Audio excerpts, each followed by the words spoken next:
Merci beaucoup, très cher ministre de Dieu, en vos qualités respectives. Nous voulons partager avec vous aujourd'hui sur un thème, la responsabilité de l'homme pour avoir la vie éternelle. Est-ce qu'il y a-t-il un devoir ou des devoirs? Y a-t-il des obligations? Y a-t-il des responsabilités ou des critères que Dieu nous demande pour obtenir la vie éternelle? Cette question, on l'a posée à Jésus-Christ par plusieurs personnes. La première personne qui a posé la question, un jeune riche, il a posé la question, il a dit, qu'est-ce qu'il faut faire pour avoir la vie éternelle? Jésus a dit, va respecter les 10 commandements. Cet homme riche a posé la question à Jésus. Il a dit, je l'ai déjà fait et je le fais depuis ma jeunesse. Y a-t-il encore autre chose à faire? Jésus lui a dit, va vendre, va donner tout ce que tu as et viens, suis-moi. Une autre personne a abordé Jésus, c'était Nicodème, qui lui a posé la même question de savoir qu'est-ce qu'il faut faire pour avoir la vie éternelle. Jésus lui a répondu, non pas de la même manière comme ce jeune riche, mais il lui a répondu autrement, il lui a dit, il faut que tu naisses d'eau et d'esprit. Et les apôtres aussi lui ont posé la même question. Nous t'avons suivi, qu'est-ce que nous allons avoir? Jésus a dit, vous qui m'avez suivi, vous aurez non seulement au centuple tout ce que vous avez abandonné sur cette terre, mais vous aurez aussi la vie éternelle. Alors, parmi toutes ces questions, quelle est la bonne réponse? Alors, Paul répond, il dit que nous recevons la vie éternelle comme un don gratuit. Est-ce que la vie éternelle étant un don gratuit, y a-t-il rien que l'homme doit faire? L'homme doit-il rester bras croisés et attendre recevoir ce don gratuit-là? Il le dit aussi dans le livre de Tite que nous sommes la grâce, source de salut. La grâce, source de salut. Est-ce que parce que la grâce existe, nous devons fermer les bras et attendre que la grâce nous touche? Ou y a-t-il des choses que nous devons faire pour obtenir la vie éternelle? Eh bien, pour répondre à cette question, je me répondre à cette question par commençant par la notion sur les alliances. La notion des alliances nous permet de comprendre que Dieu, en tant que le maître, le législateur de l'alliance, même si la vie éternelle c'est un don gratuit, même si la vie éternelle c'est une grâce, nous l'obtenons par la grâce, mais il y a des critères que l'homme doit accomplir, il y a des devoirs, il y a des responsabilités que l'homme doit accomplir pour jouir, pour bénéficier ou pour obtenir cette vie éternelle. Il y a des choses que l'homme doit faire, il y a des actes que l'homme doit poser, il y a des décisions que l'homme doit prendre pour parvenir à obtenir la vie éternelle. La vie éternelle, c'est un don gratuit mais conditionné. Eh bien, il n'y a rien que nous pouvons faire pour acheter des milliards et des milliards d'années. Il n'y a rien que nous pouvons faire. Mais pour obtenir ces milliards et des milliards d'années sans limite, pour obtenir une portion de terre dans cette nouvelle terre que Jésus est en train de préparer, il y a des critères que l'homme doit faire. Il y a des exigences que Dieu nous demande. Il y a des responsabilités, il y a des obligations que Dieu nous demande d'accomplir. Je commence par le premier devoir. Il y en a 8. Le premier devoir, c'est Jean chapitre 3, verset 16 qui nous dit « Car Dieu a tant aimé le monde qu'il a donné son Fils unique, afin que quiconque croit en lui ne périsse, mais qu'il ait la vie éternelle. » C'est la première condition ou le premier devoir que quelqu'un doit accomplir pour avoir la vie éternelle comme un don gratuit ou comme une grâce. Eh bien, croire est fondé sur 2 verbes. Le premier verbe, c'est accepter que Jésus-Christ est la vérité. Non seulement accepter Jésus-Christ comme vérité, deuxièmement, c'est s'adapter à Jésus-Christ, se convertir pour que Jésus-Christ soit notre Seigneur et Sauveur. Donc nous devons accepter Jésus. Et accepter Jésus, c'est céder son autorité, céder sa prise de décision. Et deuxièmement, la conversion. Nous ne pouvons pas avoir la vie éternelle si nous refusons de se convertir. Amos, chapitre 3, verset 3 dit « 2 personnes ne peuvent pas vivre ensemble s'ils ne sont pas d'accord. » Eh bien, lorsque Dieu a planté ce royaume, lorsque Dieu a créé cette terre sur laquelle nous sommes, lorsqu'il a planté, il a installé Adam et Ève, Dieu a placé des critères pour vivre avec lui. Et nous ne savons pas combien de temps Adam a fait sur cette terre avant de manger l'arbre de connaissance du bien et du mal. Le jour où il a mangé, Dieu, au lieu de tuer Adam, Dieu, au lieu de recommencer la terre, Dieu a pris l'initiative de recréer une nouvelle terre. Et au moment où nous sommes en train de parler, Dieu a créé une nouvelle terre et de nouveaux cieux. Dieu a créé une nouvelle terre et on est en train de le préparer. On est en train de préparer une maison pour chaque personne qui respecte ou qui remplit les critères de présélection. Si vous allez remplir les critères de présélection, alors soyez-en sûrs que vous aurez la vie éternelle. Vous allez vivre. Mais si vous ne respectez pas les critères de présélection, même si le don gratuit existe, même si la vie éternelle comme grâce existe, vous n'allez pas l'obtenir si vous ne respectez pas les critères. Premier critère, c'est croire. Deuxième critère, c'est passer par le baptême de l'eau. Et avant, il y a une vie avant, pendant et après le baptême de l'eau. Le baptême a 4 significations. Comme le verbe croire a 4 significations dans la Bible.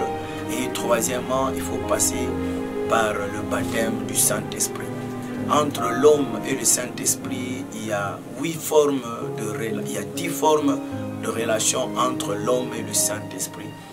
Le Saint-Esprit peut ne pas être dans ta vie, il peut seulement te toucher, il peut seulement te visiter, il peut seulement te couvrir, il peut seulement te gracier et tu vas jouir de dons, des œuvres de puissance. Mais si le Saint-Esprit n'habite pas en toi, si tu n'es pas baptisé par le Saint-Esprit, tu n'expérimentes pas la plénitude du Saint-Esprit, eh bien, tu n'as pas respecté le troisième critère. Quatrième critère qu'il faut faire pour avoir la vie éternelle, eh bien, c'est la vie de sainteté. Il y a 4 formes de sainteté dans lesquelles l'homme doit passer pour s'attendre et dire je marcher dans la sainteté parce que notre Dieu est saint et ceux qui veulent vivre avec Dieu doivent être saints. C'est notre 4e critère, notre 4e condition que Dieu nous exige. 5e condition, c'est expérimenter la foi. La foi, il y a la foi sans œuvre, il y a la foi avec œuvre et il y a la foi avec des mauvaises œuvres. La foi naît, la foi grandit, la foi dans la maturité et la foi peut mourir.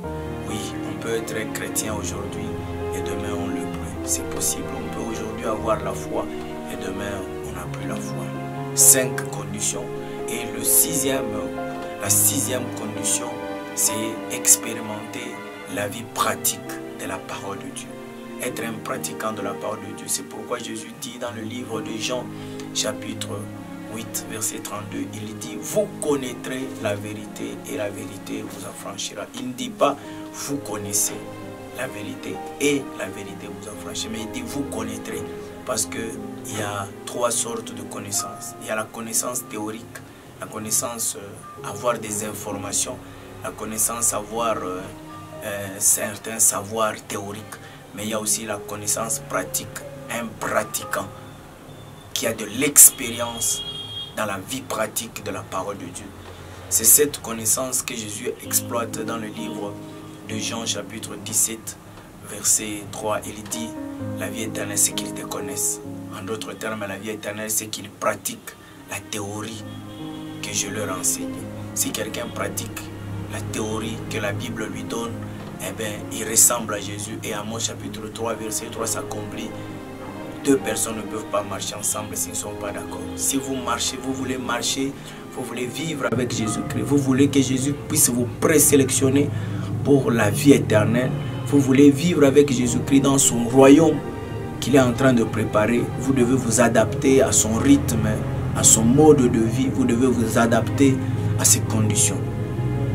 7e condition pour avoir la vie éternelle, c'est la pratique ou l'exercice de la prière.